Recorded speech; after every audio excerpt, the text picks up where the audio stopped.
Go. All right.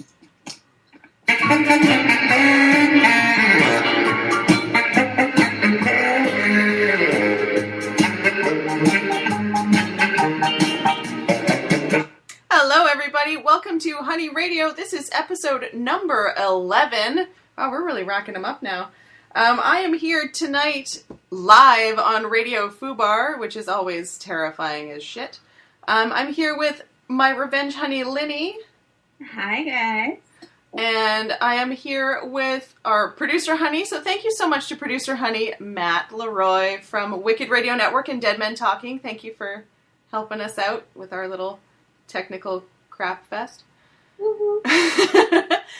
First things first, we need to thank our sponsors. We'd like to thank our sponsors, Bee Nectar Meadery and Scandal Brewing. Thank you guys so much for helping us out with this.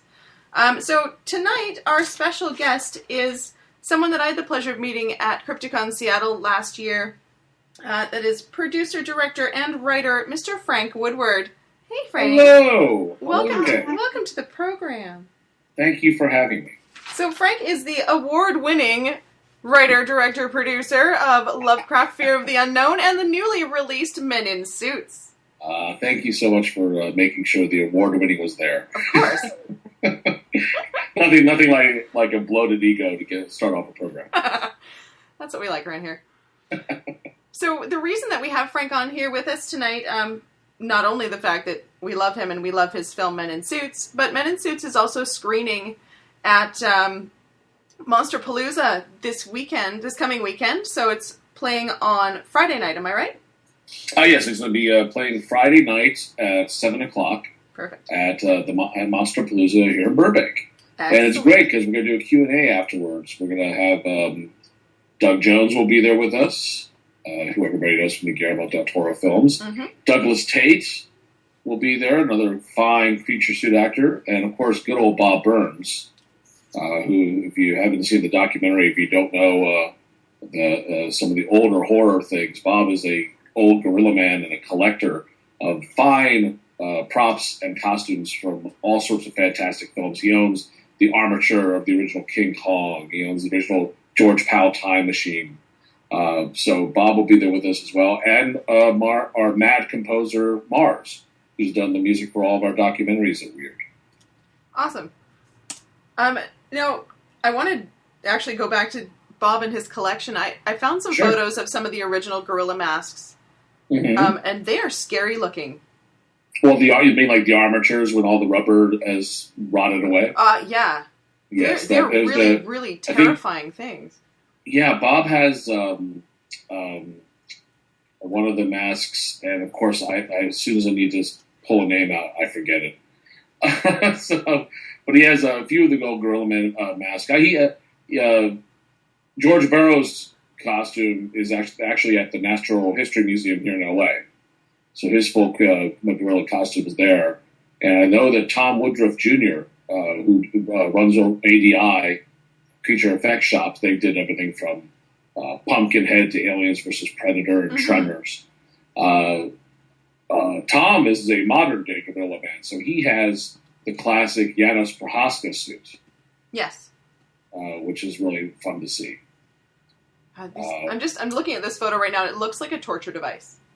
It's a little bit of a torture device, that one that Bob has. Yeah. Oh, good God, why can't I think of the name? That's so bad of me. I'll think of it in about, by the time the show's over. Oh, perfect. We'll put it in the show notes. It's all right. But, a lot of it was also, that one had an armature in there, and that one made so that he could make the jaws do what they did. And everything like that. But, in truth, a lot of them were kind of just latex, maybe with a little bit of a molding to the face. Mm-hmm. They weren't these articulated animatronic heads that we've seen a lot today. There's a lot more of what Bob calls body English that helped bring those suits to life. Just kind of the way you made your body, you held your body, and the way you tilted your head, and the way you did wide eyes, because most of the gorilla suits from the old days, the eyes were the only things you had for expression. Mm-hmm. And it really made the suit come to life, just the way you moved your body, the way you moved your head, and the angle you would use on your head as well. Now, what was it about creature performers? And I really hate calling them creature performers just because I They're actors. I heard for an sure. interview with Doug Jones, and he doesn't like being called a creature performer.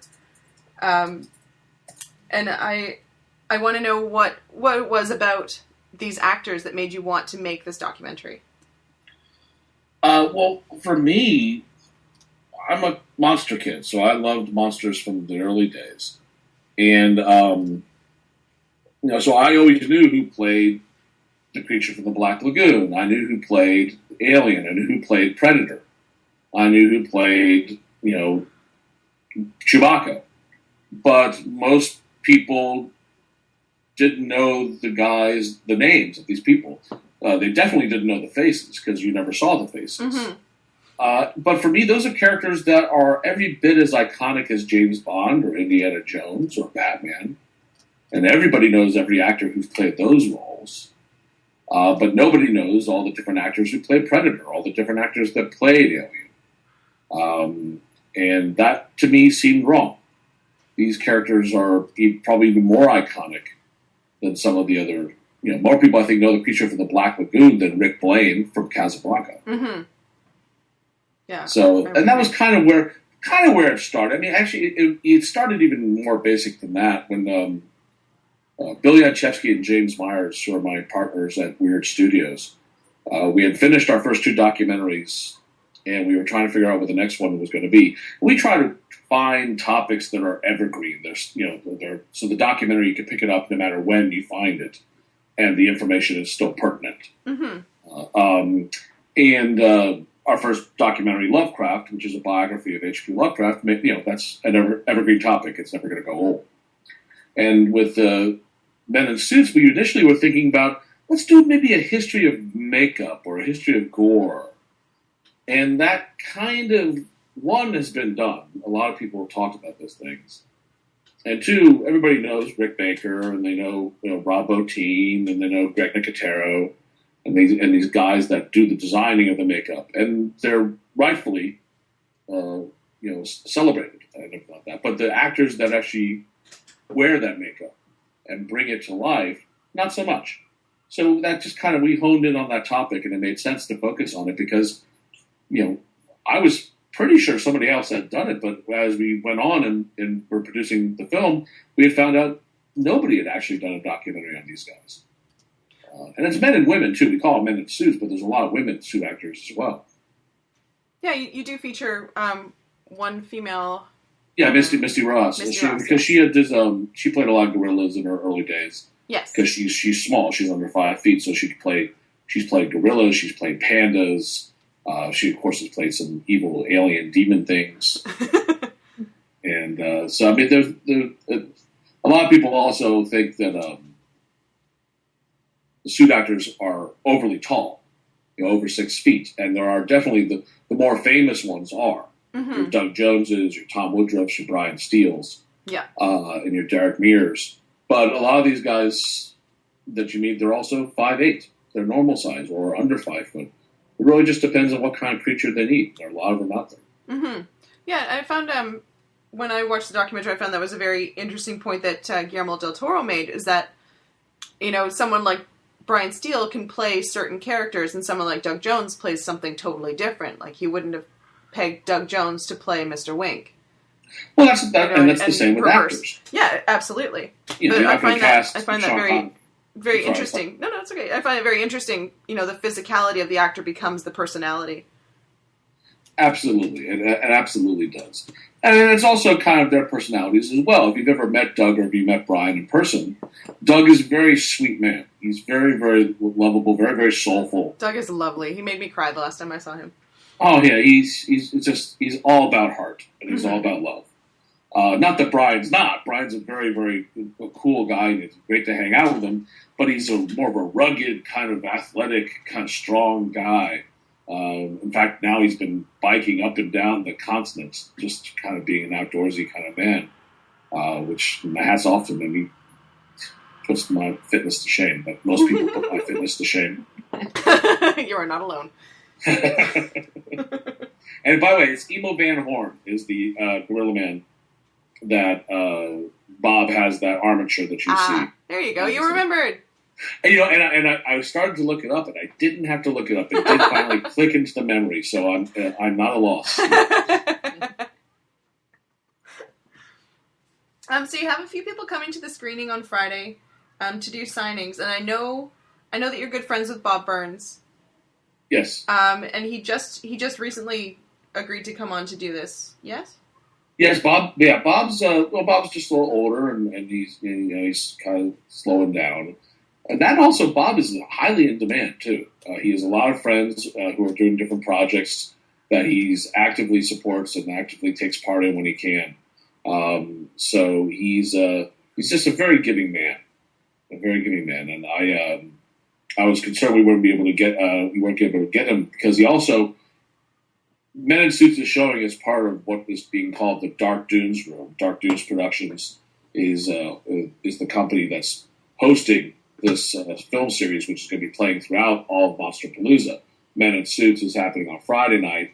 Another documentary by Frank Dietz and Trish Geiger called Beast Wishes, which is a documentary all about Bob Burns and his wife Kathy. Oh, nice. That's screening on Saturday, and so I wasn't sure. I didn't feel right asking Bob to come both days because conventions, as you may know, they can be grueling. They are, and I think they're really especially exhausting for the people that have to sit there, the actors that have to sit there and deal with all the drooling fan nerds.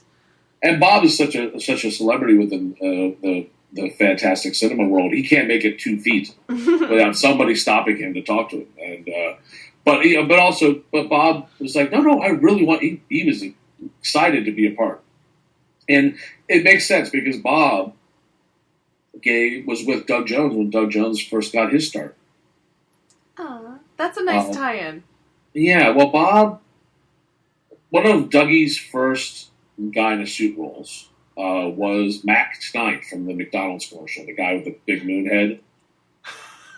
And Bob was one of the puppeteers for the head on that show. That's how those two guys met.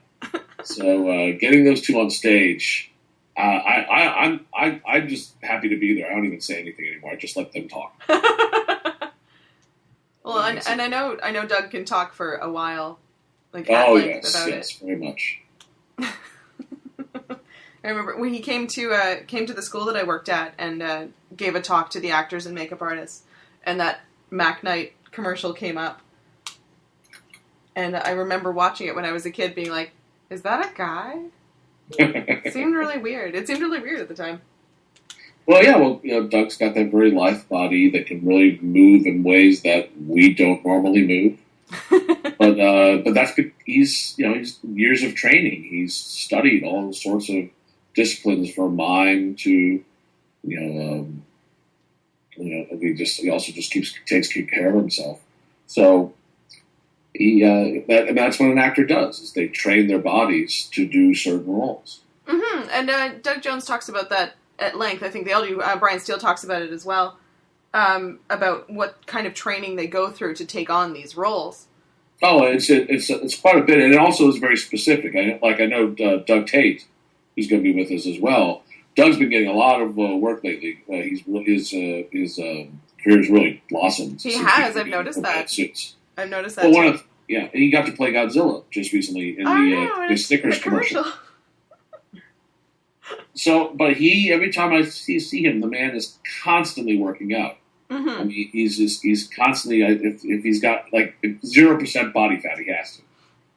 He's just one of the most fit guys I know. Well, yeah, but he has to be because he has to carry a lot of this stuff around. Yeah, and you can't have a chunky predator. That just doesn't work. Well, I would like to see the chunky predator. I could be a predator too, then. Predator's retirement years. Yes, the autumn years. Oh my god, that would make an amazing comic. There you go. Challenge all the comic book artists out there. Chubby Predator is in retirement. I'm sure there's all sorts of subjects you can find at a convention. I'm sure there are people dressed as Predator who probably aren't as fit as Predator. Yeah, the last convention we went to here, my husband dressed as Boba Fett on his day off. Oh yeah, which is Boba Fett helmet, bathrobe, and a coffee mug. Was perfect. Quite excellent.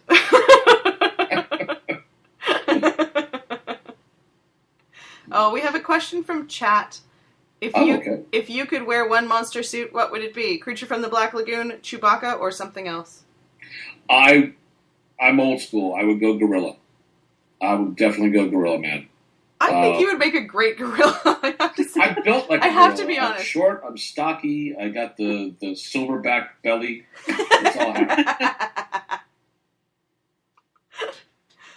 That's awesome. But I've forgotten how much I loved Gorilla Men until I made this film, and I just realized, oh, I've seen that film. Oh yeah, I remember that. Oh yeah, I remember that guy. And it's just like my affinity for gorillas has blossomed since then. I mean, of course, I know for most people, their original gorilla was Kong. So obviously, if you're a big monster gorilla is usually a good entry point for most people who are becoming monster fans. Mm-hmm, definitely. I think my first introduction to gorilla suits was watching the old Tarzan. Yes. When I was younger. Stuff.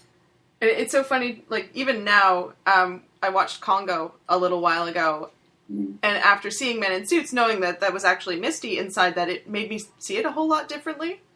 Right. Because I originally thought that they were all animatronic.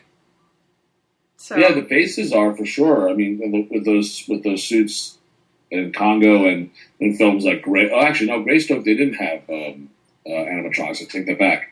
Greystoke, it was still kind of it was still puppeteered by levers off set and like that. If you ever go back and watch old Jim Henson productions like Dark Crystal. Oh, that's my favorite. That's such a great film. But you'll notice just like a team of people following you because they're all like levers and valves and bladders that one person's controlling the eyebrow and one person's controlling the chin or the cheek rather, and it's but whereas animatronics they've got it all down to the remote controls so they could keep. I mean, sometimes it's multiple remote controls, but nowhere near. I think there's actually a shot we have behind the scenes of Dark Crystal where the Skeksis are moving across the floor, and there's about at least a good 15 people behind two of them. Yeah, I mean, there's not counting the person inside. And there's two people inside because I know this because I was super obsessed with the Dark Crystal. Still am. There's one person working the head as a hand puppet, and then two people inside the body to make it move properly. Right. And then all the people with the animatronics for the lip curls and stuff like that. Exactly. Yeah, it's an amazing thing. Mm-hmm. But if I was to wear a gorilla suit, I would go old school though. I would go the old school where I had to do the body English to make it move. I wouldn't go full animatronic. I don't think. No. Just because it's more fun. I like the monster gorilla kind of type as opposed to the naturally correct gorilla. Oh, I see. So the suspension of disbelief. This is a gorilla. Well, it's one of my problems with the Peter Jackson King Kong. Is that one of the problems. Kong, it's a silverback, upsized. Yes. And whereas the original King Kong was a gorilla, we knew it was a gorilla, but it looked kind of like a missing link gorilla that was allowed to survive on this prehistoric island. Yeah. So you didn't need to have it be a realistic looking gorilla, and I think it made that character so much more interesting. And I think that's what with the monster gorillas, because a lot of the time before the monster, when the monster gorillas came out, a lot of people didn't know what a real gorilla looked like. I mean, maybe they saw it, maybe they picked up a National Geographic, but we don't. It's not like now where we can go on Netflix and watch all sorts of gorilla behavior movies. Well, yeah, I mean that was definitely something that wasn't commonplace at that time. Back when King Kong was out, nobody had really gone there. Yeah, that was the dark continent, and no one went there because no one ever came back.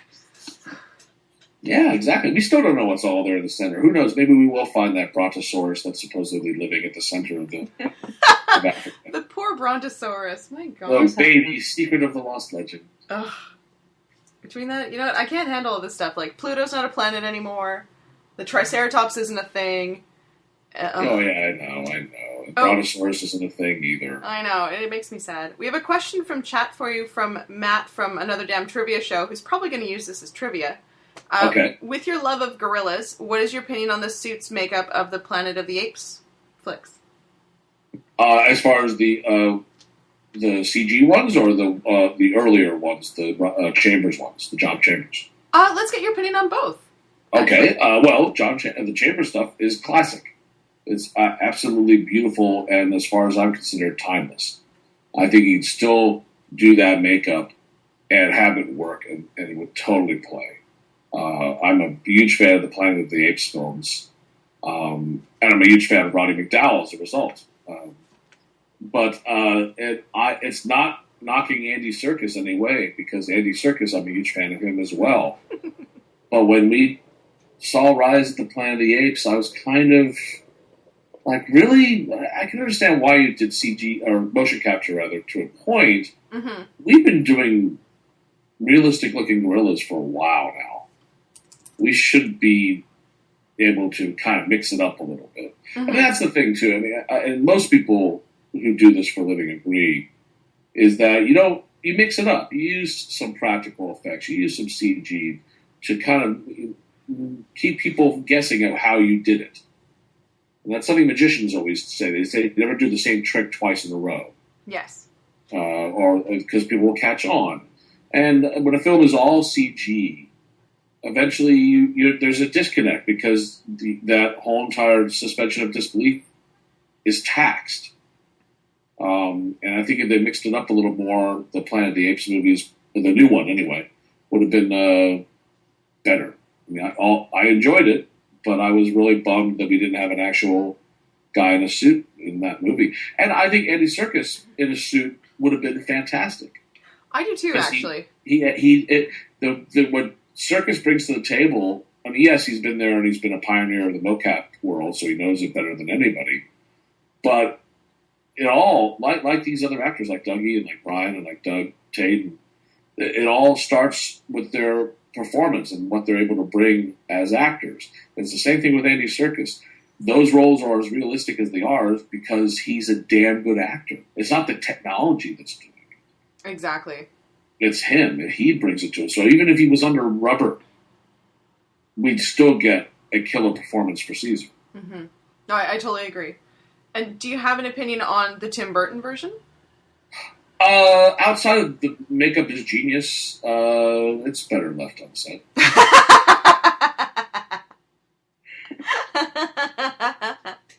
I want to go back to the Pierre Boulle book. I want to go see apes in business suits.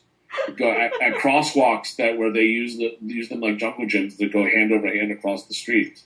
I want to see that stuff. I want to see apes in helicopters.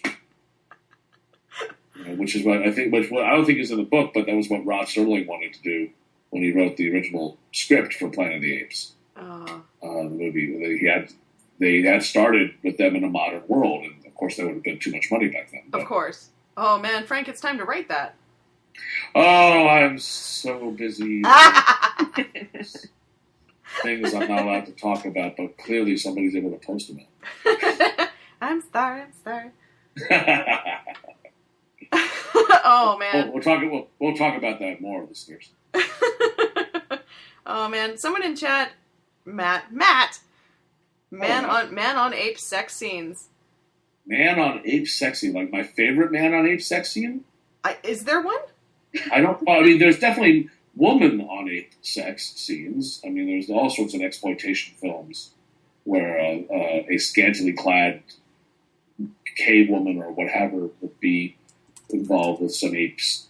Although I don't know if it quite counts, I'll go with the Bo Derek Tarzan. There we go. Because Bo Derek, yeah, she got me through puberty. I'm pretty sure you're not alone in that one either. Probably not. So did Carrie Fisher, but then again, also comparing the two, I don't know. I don't think that's like apples and oranges, man. Probably apples and oranges. Leia versus Bo. Well, and apples and oranges are both mighty tasty. Exactly.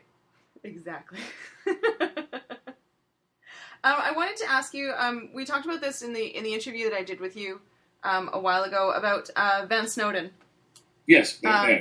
Yes. So he was HR Puffin stuff, which when you go back and watch it now, it seems so completely and utterly ridiculous. Oh well, like utterly ridiculous. But I watched a bunch of clips of the show, and they just brutalized him. Like stuffing people in his mouth and all this kind of stuff. Oh well, yeah. I mean, and also we had to remember also Van played H.R. Puffin stuff from the 1970 movie onward. Mm-hmm. So he was a different actor on the TV series, right? But Van played Tonsilini on Lidsville. He was Mother Ooze on Sigmund and the Sea Monster. I mean, he was one of the Sid and Marty Krofft's stock players. He was one of their key guys. And, I mean, they just threw everybody in the mouth. But that kind of happened back then. Crews forgot that there were actually guys inside these things. And they would see them more as props. Mm-hmm. There's some footage online, and we actually posted it because Van gave it to us. It was from a Barbara Mandrell special where Van was playing like this big, fluffy, Sid and Marty Krofft-esque football player. And Barbara Mandrell was carried by players and dumped into this thing's mouth. Yes, that was the one I watched. Oh, okay, you watched that? Yeah. Yeah, and you can find that online. We'll post the link here. It's definitely on YouTube out there. And it was... I'm sure he had fun swallowing Barbara Mandrell, but he couldn't quite get her down the throat of the suit because it's just... ultimately, they did do it, but it is quite funny to watch. Well, I guess what that was leading me into is, back to Doug Jones's statement about not wanting to be called a creature performer because it debases what they do, and I want to know how you feel about that. Well, I think it does because Hollywood is always looking for ways to basically classify somebody in a way that makes it so they don't have to pay them as much. Of course. And calling somebody a suit performer or creature actor separates them from other SAG actors and speaking roles. So of course you're going to give Tom Cruise X amount of money because he's a movie star and he's an actor. Mm-hmm. But you're going to be sweating off every ounce of water in your body, and you're going to be carrying about 100 pounds of latex and animatronics around and like that, but I'm going to pay you your day rate. I'm going to pay you the minimum. Which, to be fair, a lot of these guys don't get minimum, but they still don't get paid what they should be, and they don't get invited to premieres as they should. I mean, Doug Jones has changed that. Because thanks to Guillermo del Toro featuring him as much in the films that he has, Doug has been able to kind of step out from behind the mask and be known as an actor and is a very famous actor as well. Mm-hmm. But I think that they definitely should be recognized as actors. And then some people also will classify them as stuntmen, and stuntmen do play creatures, and some of them do it very well. But again, usually whenever a stuntman plays a creature, it's because they're trying to cheap out a little. Yes. And so I still call them suit performers, if only because I'm trying to make sure people understand I'm talking about creature. So I'll call them creature. I'll call them suit actors. Is what I'll call them. Mm-hmm. But even I slip into calling them creature performers or something like that because that's how I was introduced to them. But when we made Men in Suits, that was the goal, just to really get people to look at these guys as something more. And whereas Van Snowden had the benefit of saying he was a puppeteer. Mm-hmm. And puppeteers, if you're called a puppeteer, I think that even gets you a little bit more respect than a suit actor or suit performer. Right. Because puppeteers, thanks to Jim Henson it implies a special skill for sure, and also a lot of puppeteering is risen to the level of art. Yes, and even though creature suit acting is every bit an art, a lot of people outside of monster kids don't really see it that way. mm-hmm. And that's why I'm happy when people see men in suits, they look at these guys in a different light now. And that's some of the better reactions I get when people come back and say, I had no idea these guys had to go through this. Oh, yeah, and actually that rolls in really nicely to some stuff, a little bit of chatter that's going on in the chat room, mentioning about, like, the Stay Puft Marshmallow Man in Ghostbusters. Right, Stay Puft Marshmallow, yes. The Golgothan from Dogma, a guy in a suit that almost passed out. And you have some footage of men in suits that I really love because it shocks the shit out of me. And it's these guys in the dinosaur suits that just fall over. Yeah, I was Unknown Island. Of course, those were in slightly scarier times. Exactly. When they just didn't bother trying to even like put breathing holes in these things sometimes. Let's go out in the desert and wander around in these giant suits made of rubber.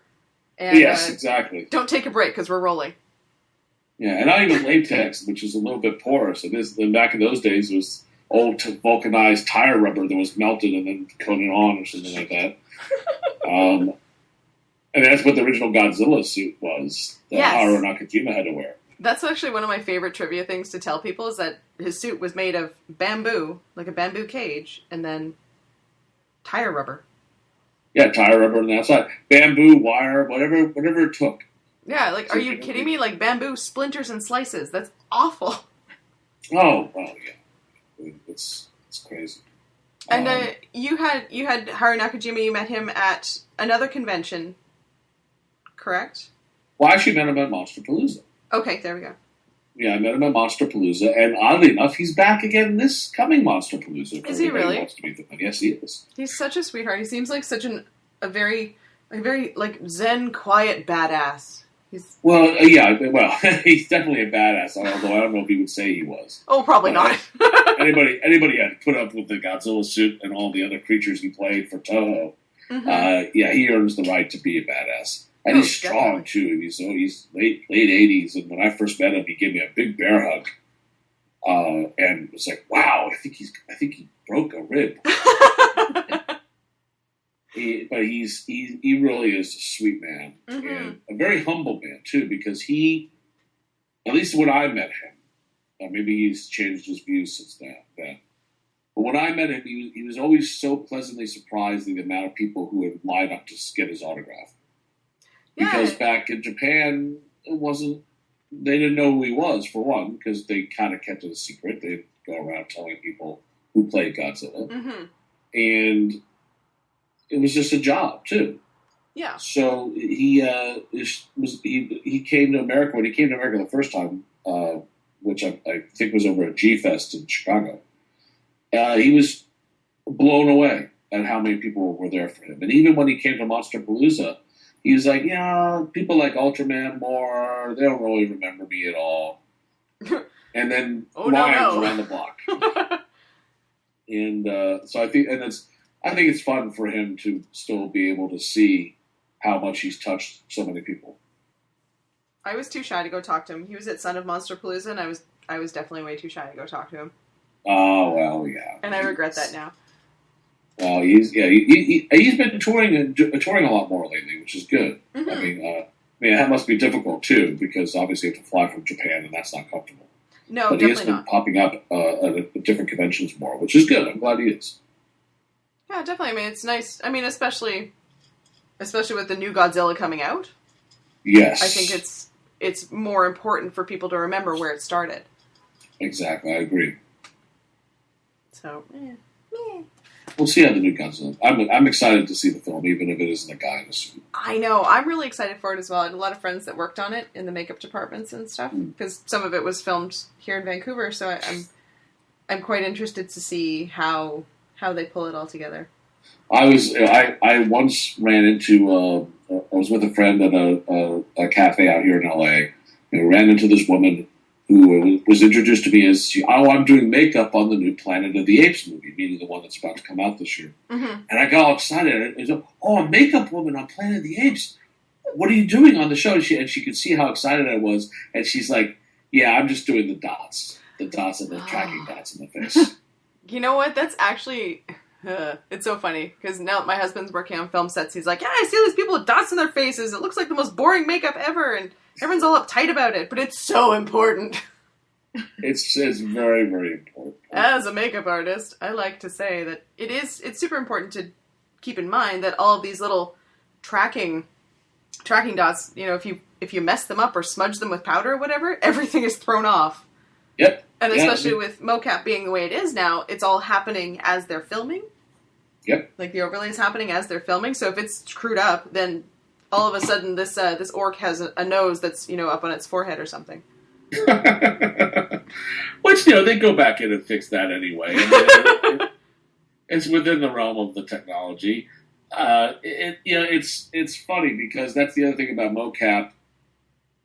I know that Lucasfilm is trying to, or ILM, I should say, on the point, is really trying to sell a one-to-one motion capture system where basically whatever the actor does on stage will be instantly animated and rendered on the monitor for you.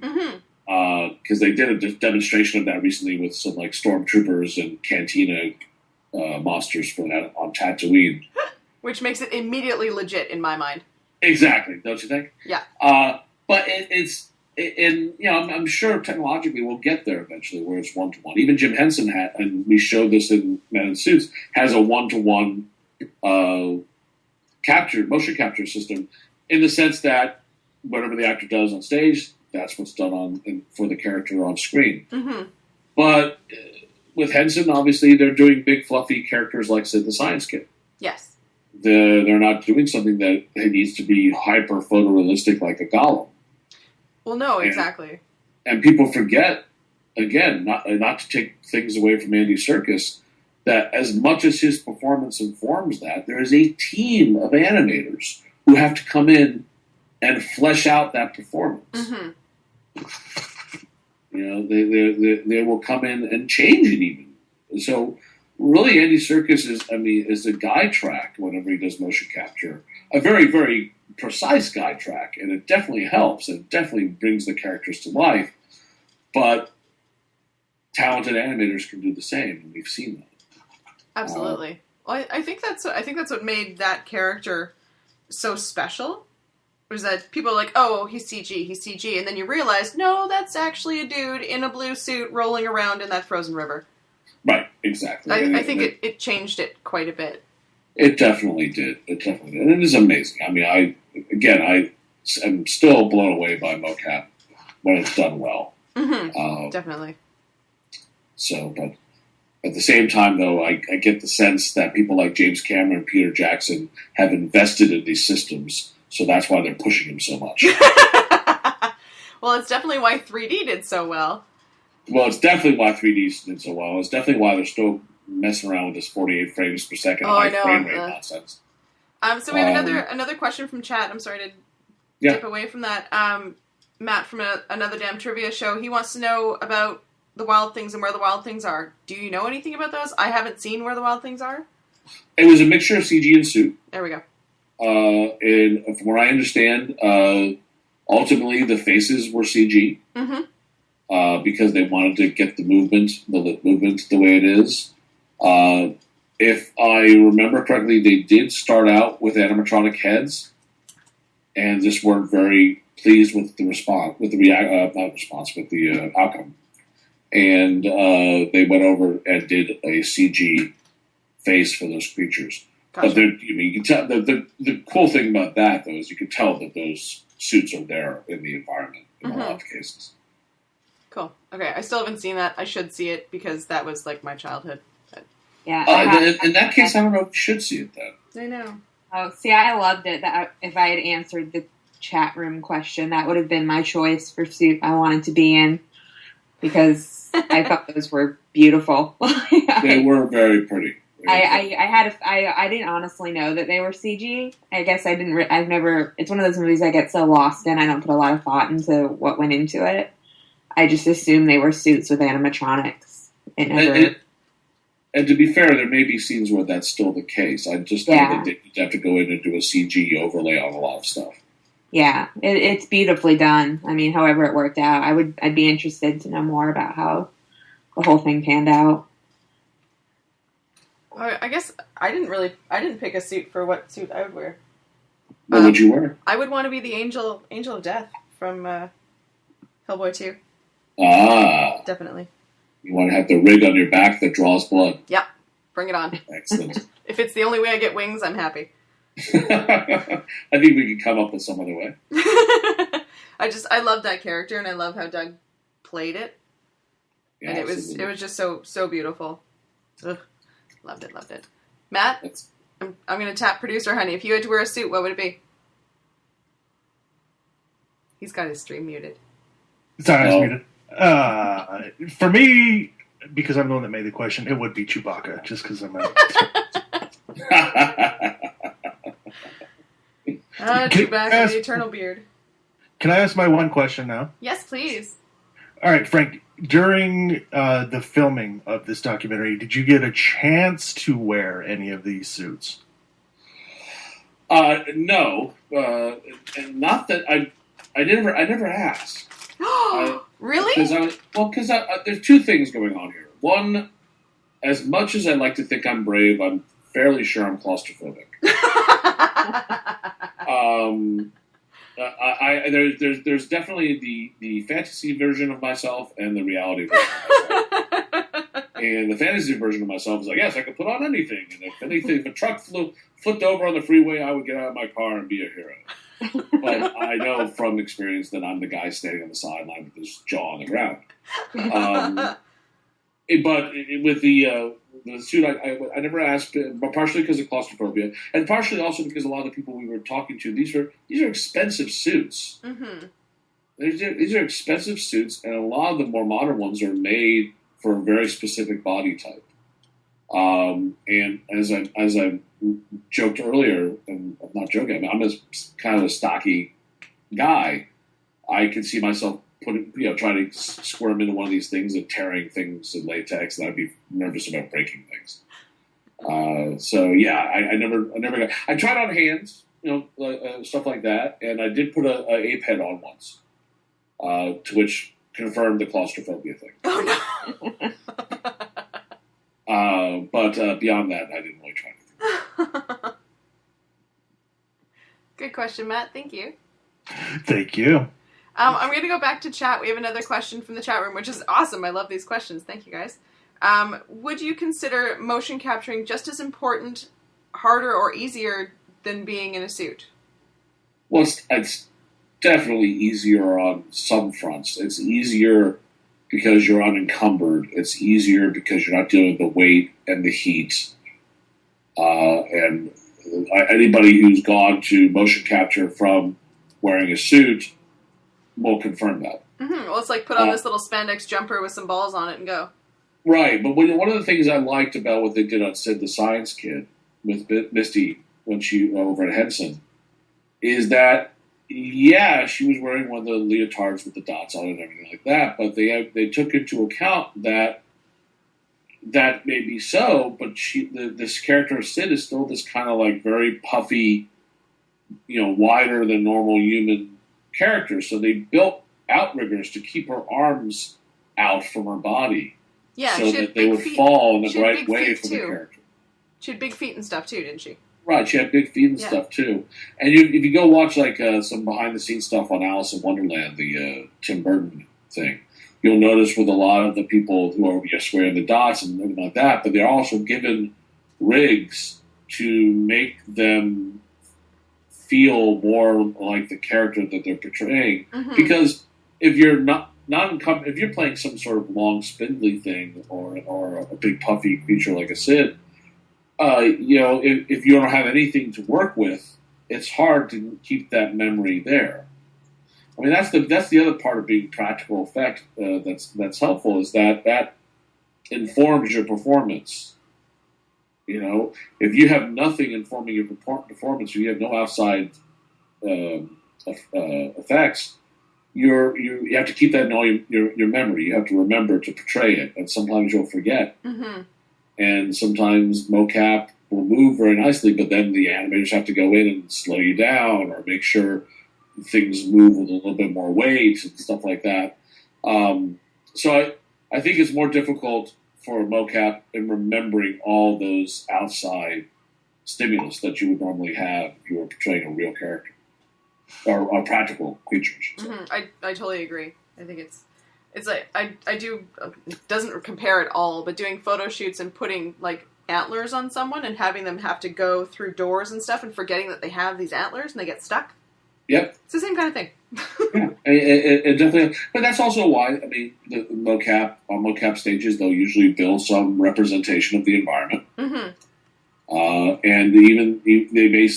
a lot of them now, especially the high end, it's not just wearing a suit, a leotard as much anymore, although it does still happen.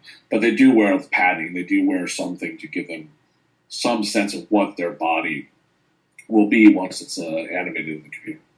Awesome. I'm going to go back to chat again. We have another question from chat, which I really love all these questions from chat. This is the first time the chat has been so active. Great. What do you think of shows like Sci-Fi's Face Off? Should costume design and makeup design be a reality show? I think I say this based on never having seen Face Off. Okay. Okay. And part of my reason for not seeing it, I've had confirmed by people who have been on it, which is that there's a lot of in-between stuff that happens in the design of a makeup that we don't necessarily see on Face Off. There are a lot of people, the people who are doing the molds and pouring the rubber, mixing the latex, all those people, because we're focused on the actual designers themselves for the purposes of the show, because those are the contestants, there's a lot of in-between people that are also kind of not really talked about. Yeah, I agree. So it's cool, and it's still cool to see the final designs that they come up with, which the ones I have seen are stunning. But it's not a real representation of what goes into the makeup, creature design makeup process. But that's reality shows all over the place. Reality shows are never an accurate. They're not reality. We know that already. No, of course. And I mean, I can speak to this too a little bit. And I hate saying this. Being a makeup artist, what they're building is not something that's film ready. They're building something that's for stage. Right. You know, they hot glue it together and send it out there, and that's it. So it's not built to perform. It's not built to move around. It's not built to do anything more than just kind of stand there and glower at the judges. Right. Which is fine for photo shoots, but that's about it. And it's not to take away from these people's creativity. Of course not, because they are so talented. And I know people who've been on the show, and they are so fucking talented. Yeah. But it's definitely not comparable to film. For me, it would be like if there was a reality show about filmmaking, and all they did was follow the director. Yeah. And there's a lot more people who make a film happen. There's actually a show premiering from the same people that do Face Off. That's Jim Henson's Creature Shop. Right, and exactly. It's following the people. It's following people doing the creatures, and I don't know if it's strictly animatronics or not. I'm a Face Off junkie. I just love. I know that it's how much is cut out because I actually know a girl that's one of the models on the show. But I just love watching the process. So I'm really interested to see the Jim Henson one, because to me I think that's more interesting even than the makeup, to see how much they can actually do with that kind of. And I'm intrigued about that show as well, because obviously it's a slightly different process to do like an animatronic creature that's going to be puppeteered. That, and also there's a lot of really cool people who are working that show, like Bishan Sisti, who is one of Henson's top puppeteers and body movement coaches. He's also in our documentary. He played Michelangelo in the original Teenage Mutant Ninja Turtles. Oh, that's a good circle back. Someone asked about the Teenage Mutant Ninja Turtles movie. Oh, okay. Do you know anything about the new Teenage Mutant Ninja Turtles? Is it about the new one? Yeah, not so much. I mean, outside of what everybody else has seen. It seems to be mixed between CG and practical, but I've honestly not seen anything. Yeah, so I can't even comment. From what I've seen, it seems to be a mix as well. Okay. And that's great. I think that's awesome. Now they can just get around Michael Bay being involved on the other. Well, the explosions will be good. We know the explosions will be good, and we will have tortoise cam, I'm sure. Yes, and there will probably be a copious amount of April O'Neil boob. Yes, it probably will. Somebody of that quality is playing her. Who's playing her? Oh. Megan Fox. Really? What? Yeah. Yeah. He let Alright. her be in another movie of his? Yeah. Well, the whole Nazi thing or Hitler or whatever, that actually pissed Spielberg off more than him. Spielberg, I guess, is not involved in this one. It's not as big a deal since no Jews were harmed in the making of Okay. Oh my god. Well, there you go then. Oh my god. I'm Jewish. I'm allowed to make these jokes, people. That's unfair. Oh my goodness. Oh man. All right, Frank. So I know we kind of covered this in our interview, but I want you to tell the world who will be listening to this, obviously. What man in a suit scared you the most when you were little? Scared me the most. Yeah. One suit that scared me the most. Wow. I'm not entirely. I mean, Alien was freaky. Alien was definitely freaky, and overall that film was very scary for me, but in a good way. It made me want to keep on watching. Mm-hmm. I don't really think there's a suit that ever really truly scared me. There's makeup that scared me. I know this is going to sound really lame to grown-up people, but the makeup from a film called Laser Blast freaked the shit out of me when I saw it. Laser blast. It's a horrible makeup, but it's something about that makeup. It just scared the hell out of me when I saw it in the theaters. By the way, I saw it in the theaters. Oh man. But as far as the suit things go, Alien is probably the scariest one. I mean, because but it was also so beautiful. Mm-hmm. I loved finding out that was actually a guy.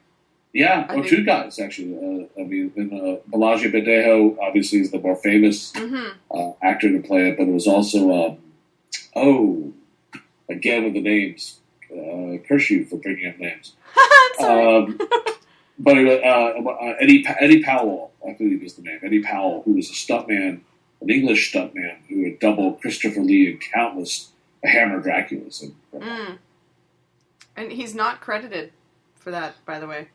I don't think he is. No. But the scene where Harry Dean Stanton gets it from the Alien, that's Eddie Powell in there, not Badejo. Awesome. You can tell from the images, the behind-the-scenes images, because Badejo was famous for being very tall, very, very thin, very elegant, whereas Powell was a stunt guy. Yeah. And he was a little bit more meaty, and you could tell the alien's a little bit more meaty in those behind-the-scenes shots. Oh, the fat alien. Not fat, just Meaty. meaty. Comparatively. I like that word use. Meaty. Start using that. Very Freudian. Mm. So out of all the actors that you interviewed, and I know you tried to get some other people to interview for Men in Suits, like Rick Baker. Yes. Who was your favorite person to interview? Well, all of them. All of them were really a joy to meet and talk to. You're so judicious. I know. I love seeing Bob Burns. I just saw him last night, and I love hanging out with him because he's just so fun. And he just loves to laugh, and he makes you laugh. And I love to see him laugh. And also just because he's one of the original Monster kids, so you can sit there and talk about some classic monsters and just totally geek out. But all these guys we interviewed for the film across the board were just extremely generous with their time, extremely nice, good all around people. And I maybe that's the temperament you have to have. I mean, you can't be a cranky guy and be inside the suit. No, I think that is something that I took away from the film in general, is that all of these people are just wonderful, warm, giving people because they give everything of themselves without actually being the focus of what they're filming. And I think that's really, really beautiful. Yeah, no, you have to be very selfless in a lot of ways. Absolutely. Playing the picture. We have another question from chat. Is there a TV show that you think did some of the best creature creations? Well, this may not be the best creature creations, but right now I'm on a big Outer Limits kick. Because that was what I saw Bob last night. There's a new book that came out called The Outer Limits at 50 by David Scow. And there was a gallery showing at Creature Features, which is a store here in Burbank. And it was all this wonderful artwork and all these props from the show. And I forgot just how many great monsters were in Outer Limits. And I'm watching now the episode Tourist Attraction, which is the Outer Limits version of the Gillman. Or a Gillman, Fishman thing. And it's just so charming. It's got the big fish mouth with the teeth and everything like that. It's clearly a guy with clippers on and stuff like that. But it's just so fun. It's like describing a really small house as quaint. Yeah. Yes, it's very quaint. That's so cute. It's a quaint fish mouth. It's got a lot of personality. It does actually. That's the fun part about it. And I'm on a big Outer Limits kick right now. So that show, as far as TV goes, is a big favorite for me right now. Awesome. But clear, but also, to be a little bit more fair and answer the question better, Farscape for me was a fantastic show, and it had a mixture of makeups, puppets, and suits. There was a lot of great creature design on that show. Mm-hmm. Yeah, in chat, this is Matt from another Damn Trivia show. He's into Doctor Who lately. Oh, and yes, you mentioned Doctor Who off air, so. Yes, that's true. Yeah, yes, please. Yeah, I do not mean to slight Doctor Who in any way because I'm a total Whovian, but especially nowadays, since the new incarnation has come back, we've seen some great guys in suits and great monsters on Doctor Who. And like the Outer Limits, the older monsters too were of that kind of same ilk. Maybe not shot as well. Outer Limits definitely benefits from black and white. It's so much more forgiving. We're all so much cuter in black and white. Oh, yes, we are. But yes, Doctor Who is genius with that kind of stuff. They've always been good with monsters. So I asked you this in our interview last year. What do you see the future of creature performers being? I know it's at the time that you were filming, it seemed like the documentary ended quite abruptly and on a very kind of sad note. Mm-hmm. We were going into like a heavy CG kind of era, which it was, and that wasn't that long ago. But it was everything was getting very heavily CG. But now that there's more TV shows and movies that are heading more towards practical, how do you see the future of creature performers? Well, it's definitely a good time. People like Doug Tate, Joe Jones, these guys are working constantly playing practical creatures. And I think that it's a good sign that we're seeing practical effects. But I think what that's a result of is a lot of the directors who are coming up now and making these films and TV shows are children of the 80s. Yes. And the 80s was a big boom for practical effects. Everything from The Thing to Gremlins to Ghostbusters. All these shows had great Predator. All these had great practical monsters. And these guys are now calling the shots. Yes. So they want to see it, they want to feel it, they want to smell it. And I think that's where a lot of these practical effects are being called for. And also, of course, CG's been getting a little bit of a backlash lately as well. Because we're just tired of the CG fest. Because in the CG world, you can do anything.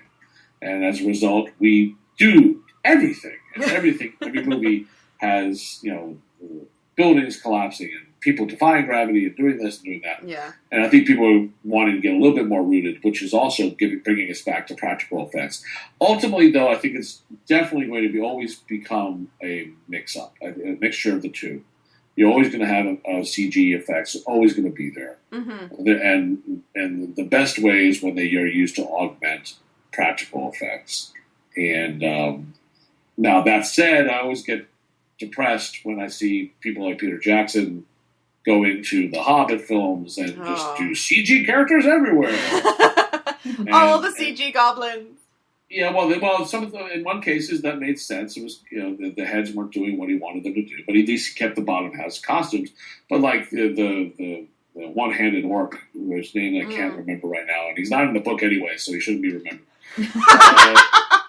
It's all motion capture and stuff like that. It's really well done, but come on, just put a guy in a suit.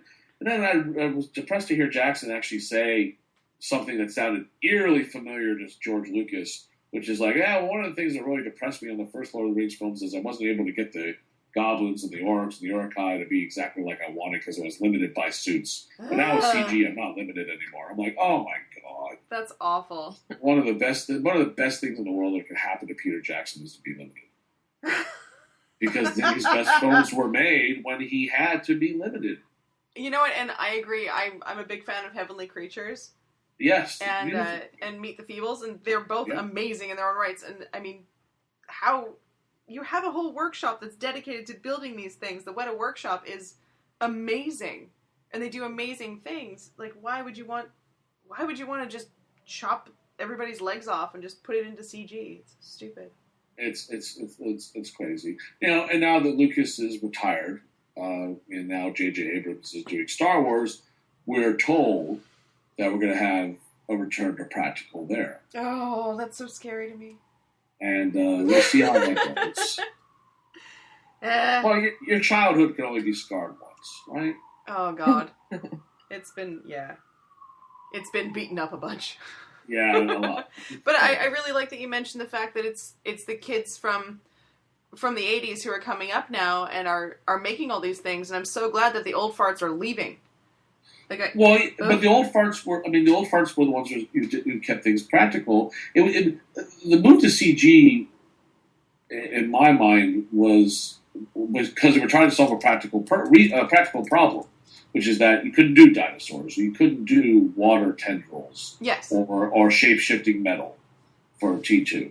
Yes. So there was a reason that you went to that tool, and there's a reason the bugs and Starship Troopers are mainly CG. Those were really well done. They were great.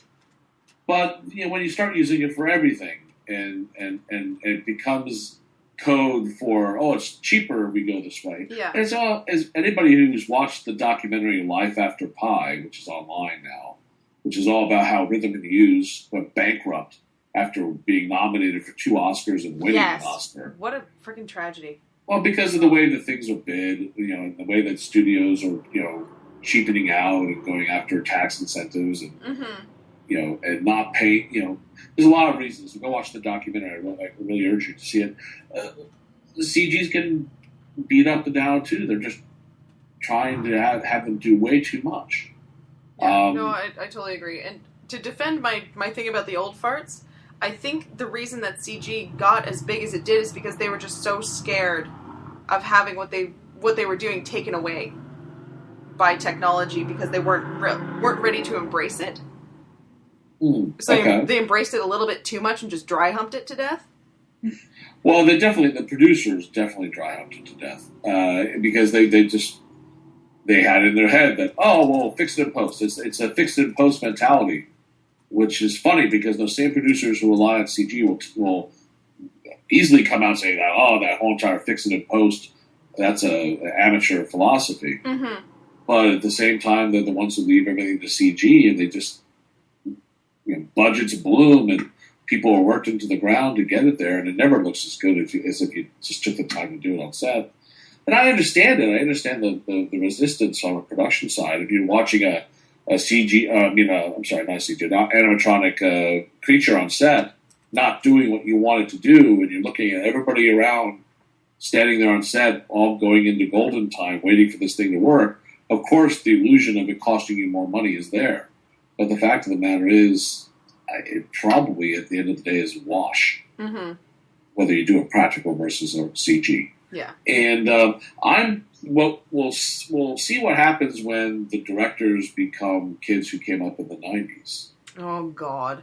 Who came up more on CG fare. Will the pendulum swing the other way? I don't know. I'm hoping that the hipster spirit will kick in. Yeah, let's hope. And they'll be like, no, this is awful. If you haven't seen Dark Crystal, you haven't lived. Well, that's what I want them to say. People are going to start making movies with hand crank cameras again. Let's hope. I would love to see that. We live in a day where people can go readily seek Dark Crystal out and watch it. Mm-hmm. I mean, even when we grew up in the 80s, home video was there, but it wasn't like it is today. So even in the 80s, it was harder for us to go watch some of the classic films. Now, there's no excuse for not seeing a classic film. I totally agree. And outside of maybe modern tastes not being with it, there's no excuse for not going and watching some of this older stuff.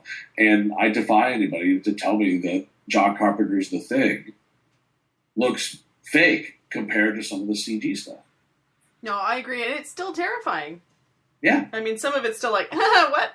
But, at the heart of it, it is terrifying, and the effects are amazing. Absolutely. So, and I mean, it's not even one of those things you have to watch through the rosy-colored glasses of, well, this was done in the 70s. Right. I mean, it still holds up. Yeah, you don't have to do that so much. You don't have to give it... Even Star Wars, the original Star Wars still holds up. Star Wars will always hold up. That's sacred ground. Exactly. I will defend that to the end. So, if you could do a follow-up to Men in Suits, would you do one? Would you do like a short film to follow up with these guys? What do you think? I don't know. Would you do anything else to add to this?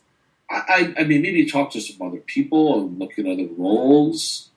If I was to do a follow-up to it, I may actually explore the conundrum which we just talked about, which is basically, is CG better than practical? And talk about the different areas where, yes, sometimes it is a better tool, sometimes it isn't a better tool. Mm-hmm. Because I think anybody who tries to start, some sort of like a conversation on the internet, they always have to take a black or white stance. So looking at anything with through gray glasses, which is not a phrase I know, but I lost myself. But anyway, they're not used to looking at things in shades of gray. And I think a documentary should enable you to do that. It should show you different sides. Now, Men in Suits, I'll admit, is definitely a love letter to what these guys do. Mm-hmm. But in my view, it's a love letter because what they do is amazing. Absolutely. And I totally agree. It is a love letter. It's very, very, very clear that you do love what they do. And that we do too. We just don't really know it. I mean, I think that hopefully people realize that these guys deserve a lot more attention. I would love, my dream is one day at the Oscars, is they like, well, ladies and gentlemen, the guys in the suits, and they have everybody still standing, walking up on stage, all the guys who've ever played these characters. Oh, that would be an incredible tribute. Yeah, and I mean, they would fill the stage from side to side, because there's so many of these guys out there. Okay, so if you were able to interview anybody that you weren't able to interview, who would it be? Well, I would like to interview some of the people in Europe. I'd love to interview some of the Doctor Who actors, because that's something we didn't really touch on too much in Men in Suits.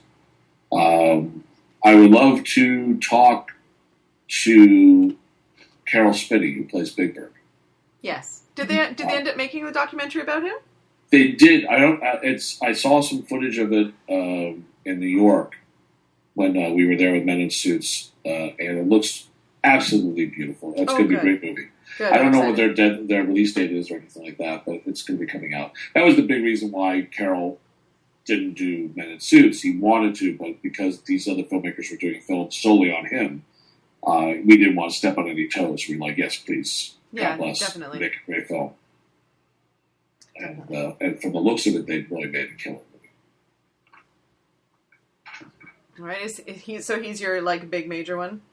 I think so, because he's one of those people that I want to know what goes into his process. And having met him and seen the kind of person he is, I think he's a fascinating man. But maybe after watching the documentary, that will satisfy my curiosity, because I'll see some of that there. But there's nothing like doing it in person. Oh, of course not. No, it makes all the difference. Exactly. So yeah, those are some, and I would have wanted to talk to some of the Star Wars people a little bit more. Mm-hmm. We're an independent film. I mean, everything we did was made the budget was sweat equity. It was whatever I could afford, so the Star Wars guys, rightly so, are used to getting paid for appearances. And of course, just couldn't afford it. Of course. Okay, here's an awful question for you since you brought up Star Wars.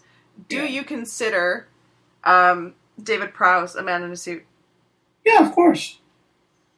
Absolutely, he's a man in a suit. Yes, I mean most of in now recent history, because people have realized that it's usually a stunt guy doing all the lightsaber fights, especially in Empire Strikes Back. Yeah, and, and David's Mark Hamill's had some not so nice things to say about David Prowse. But the truth of the matter is that in the first film, especially, David Prowse is in that suit. Yeah. He's doing a lot of it. And I feel bad asking that, just because I know that when he was doing the part, he didn't realize that his voice would have been overdubbed.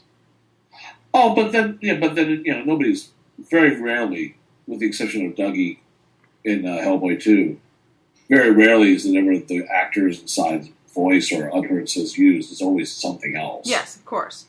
But the way that David Prowse carries himself, the way his hand motions and gestures and stuff like that, and also too, and forgive me if some Star Wars fan in there will probably come out and tell me I'm wrong, but there's a moment in Return of the Jedi where after he gives Luke over to the troops on Endor to take him up to the ship, where it's the scene where he says, I see you constructed your own lightsaber.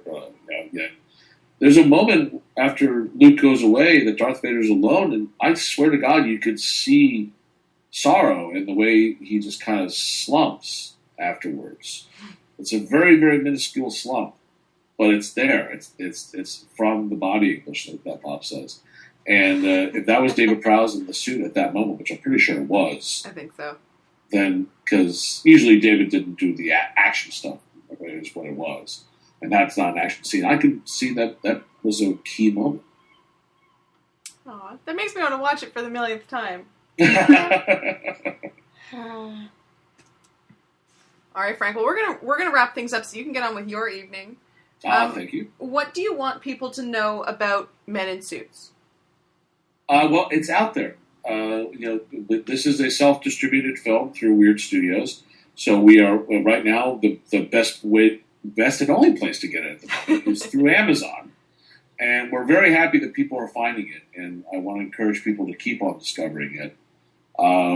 We are screening at Monsterpalooza in Burbank this coming Friday, the 28th, at 7 p.m. But at the moment, that's our last public screening of Men in Suits that is scheduled. Not to say that we wouldn't do it again, but that's the only one we have on the calendar for right now. So I do encourage you to go catch it, pick up a copy on Amazon. We will have it available for streaming soon. Excellent. When it is available, let us know, and I'll post it out.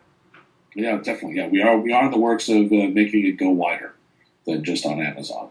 But if you are a monster kid, I think you'll be pleased. Absolutely. It's definitely a very honest and very touching tribute to suit actors, and I really loved it personally. I've seen it several times now, and I really love it. I really love it. So, Frank, now is the time to do any shout-outs that you want to do? Oh, shout-outs. Well, obviously, the Monsterpalooza Fest that's coming up, it's not just Men in Suits. There are some other fine films going to be screening there. Dark Dunes Productions is the company that's hosting the screening event there in the Dark Dunes room. And they have their first feature called Lord of Tears will be screening during the weekend, directed by Laurie Brewster.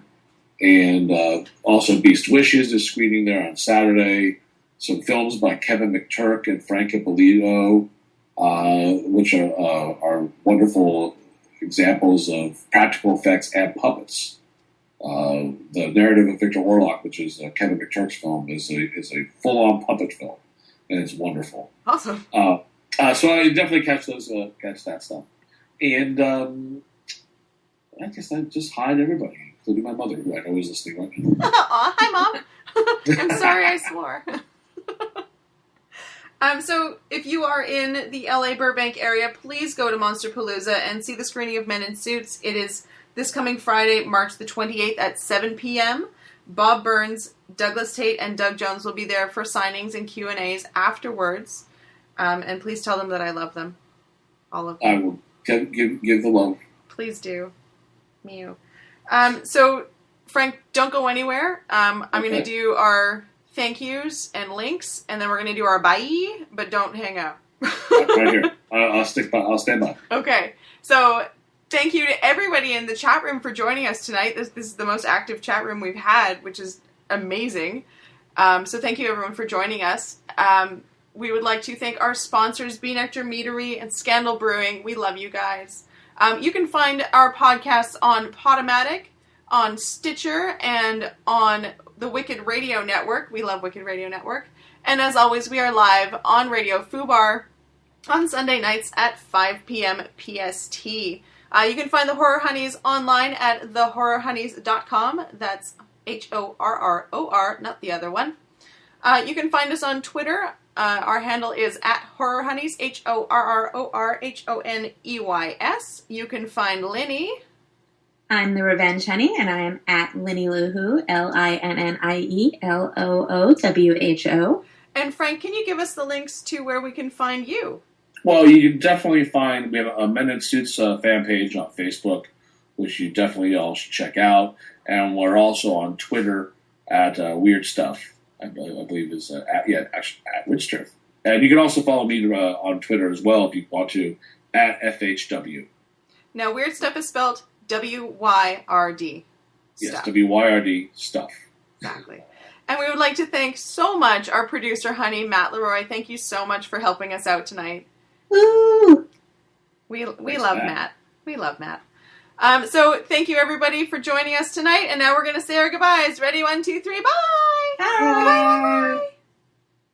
I love to take my baby to a movie show so I can try to suit you while the lights are low. But you won't cuddle to a story of romance. There's only one way I've got a chance. It takes the Batman, Wolfman, Frankenstein, or Dracula to put her in the mood for love. It takes the cat, girl, dog, boy, creature from the Black Lagoon.